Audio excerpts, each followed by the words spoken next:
अस्सलाम वालेकुम नाज़रीन, खालिद इकबाल का सलाम कबूल कीजिए। डायलॉग विद प्रोफेसर अकरम मिरानी। हमारा आज का मौजू है पाकिस्तान ने बलूचिस्तान का इलाका है जी पसनी, बंदरगाह है, एक तरह से साहिली इलाका है, वो अमेरिका को उन्होंने ऑफ़र किया है।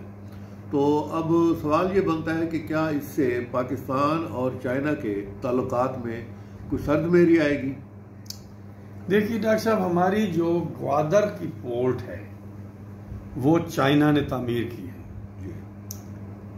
यानी फिर हम सुन रहे थे कि जीवनी में वो एक एनर्जी का स्टेशन बनाना चाहते हैं बड़ा, कि मिडिल ईस्ट से शिप या पाइपलाइन के थ्रू ईरान से एनर्जी आए, वहां से पंप हो चाइना की तरफ।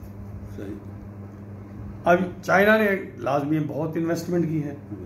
अब ऑल ऑफ सडन पाकिस्तान, हम सुन रहे हैं कि हमारी पाकिस्तान की मौजूदा जो क़यादत है उन्हें प्रेसिडेंट ट्रंप को ये ऑफ़र किया है कि आप कहते हैं गवादर में हमने चाइना को स्पेस दी है, हमारा कोस्टल एरिया तो बहुत बड़ा है, आप इधर आ जाए, आप पसरी में अगर आप चाहते हैं कोई क्या पोर्ट बनाएं तो हम आपको ऑफ़र करते हैं। ये खबरें हैं जी।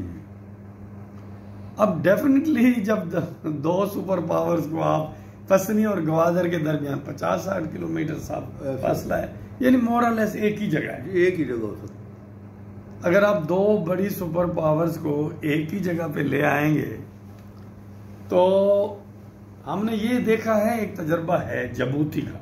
अच्छा। जिबूती में वहाँ चाइना की भी पोर्ट है, अमेरिकन पोर्ट भी है, वहाँ पीसफुली चल रहे हैं दोनों। क्या यहाँ इस पोर्ट को भी, इस ऑफर को दोनों पार्टियां कबूल करती हैं, दोनों ममालिक? ये पाकिस्तान के हवाले से तो ये है कि आप समझते हैं एक के करीब जाए, दूसरा कहता है हमारे खिलाफ ना हो। पहले तो दोनों दोस्त थे ना, चाइना और अमेरिका, हमारे लिए मुश्किल नहीं थी। अब उनके दरमियान एक कंपटीशन हो गया, अब ये खदशा पैदा हुआ है। तो पाकिस्तान तो यही कर सकता है कि आप कहते हैं हम तो दोनों के साथ हैं, ये हमारी एक पोर्ट उनके पास है, आप दूसरी पोर्ट आप बना लें, किसी कायदे कानून के तहत चले, तो ज़ाब्ते के तहत चलें। जिस तरह जिबूती में आप हैं, आपने मिसाल यहाँ भी आप होंगे, तो आप आपस में कन्फ्रंट न करें, हम हमारे लिए दोनों दोस्त हैं हमारे, हम आपके साथ चलने को तैयार हैं। तो ये हिकमत अमली वियतनाम ने भी अपनाई हुई है। अच्छा। वियतनाम में भी दोनों ममालिक का करीबी दोस्त है, वहाँ अमेरिका भी उससे बहुत उसकी ट्रेड है, और चाइना का तो बॉर्डर है, वहाँ चाइनीज कंपनियां बहुत कुछ बनाती भी हैं। तो पाकिस्तान उन दो तजर्बात से सीख के मार्केट में जाने की कोशिश कर रहा है। कुछ एक्सपर्ट्स ने कहा है कि इट्स गुड पॉलिसी। अब देखना यह है कि जो बिग पावर्स हैं उनका किस हद तक एक दूसरे को अकोमोडेट करती हैं कि नहीं।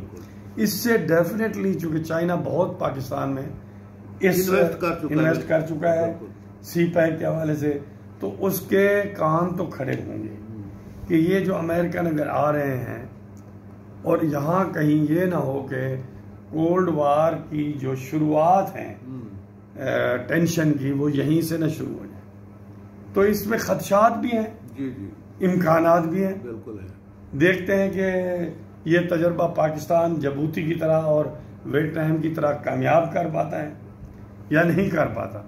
लेकिन हम पाकिस्तान से ये भी कहेंगे कि अगर आप उन दोनों को अकोमोडेट करना चाहते हैं, बिल्कुल, तो भारत के साथ भी फासला कम करें, बिल्कुल, क्योंकि भारत देखें एक राइजिंग पावर है। अब वो आगे दुनिया की तीसरी बड़ी इकोनॉमिक पावर है, और अगले 10 साल में वो बिल्कुल 8 to 10 ट्रिलियन डॉलर की इकोनॉमी बन जाएगी। हम पड़ोसी भी हैं, तारीखी तौर भी सेम है। इस फासले को भी दोनों ममालिक कम करें, बिल्कुल, और डायलॉग करें कि कैसे एक दूसरे को मुतमईन कर सकते हैं। जी बिल्कुल। जी जनाब, इसी के साथ इजाज़त दीजिए। अल्लाह हाफ़िज़।